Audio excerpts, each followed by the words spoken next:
10 enorme varmepumper skal gøre fjernvarmen i København grønnere. Det er hovedstadens forsyningsselskab HOFOR, der har besluttet at bruge 3 milliarder kroner på nye pumper frem mod 2033. Og den første er netop sat i drift. Det vi ser her, det er så varmepumpen. Pumperne kan tage eksempelvis havvand eller spildevand ind. Det bliver så varmet op ved hjælp af grøn strøm fra solceller og vindmøller, for derefter at blive sendt videre ud i hovedstadens radiatorer.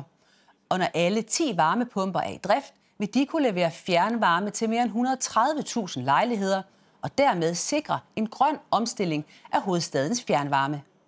Vi kommer til at investere i de her varmepumper for at udnytte energien fra sol og vind i højere grad i den københavnske varmeforsyning. I dag kommer størstedelen af hovedstadens fjernvarme fra afbrænding af biomasse af træ, og det er altså noget, der frigiver CO2. Og det er forventningen, at de her nye varmepumper kan erstatte op mod 1/3 af den biomasse, der bliver brugt i dag. Jamen, jeg synes, det er en rigtig god nyhed. Altså, vi ser jo, at hvis vi skal frem til at dekarbonisere fjernvarmesektoren og også undgå at have et meget stort forbrug af biomasse, så er det den vej, vi skal. Vi skal have elektrificeret. Og det er vigtigt, at fjernvarmen bliver omstillet til mere grøn energi, lyder det fra vores klimaanalytiker.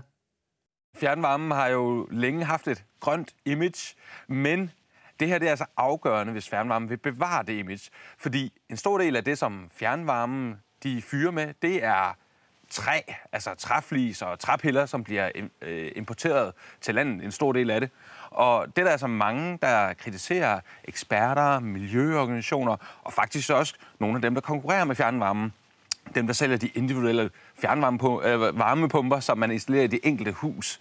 Så det her det er altså afgørende, at fjernvarmen de også får elektrificeret deres varmeforsyning, hvis det er, at de vil bevare deres grønne image, eller i hvert fald få nedbragt deres forbrug af biomasse, som er meget højt.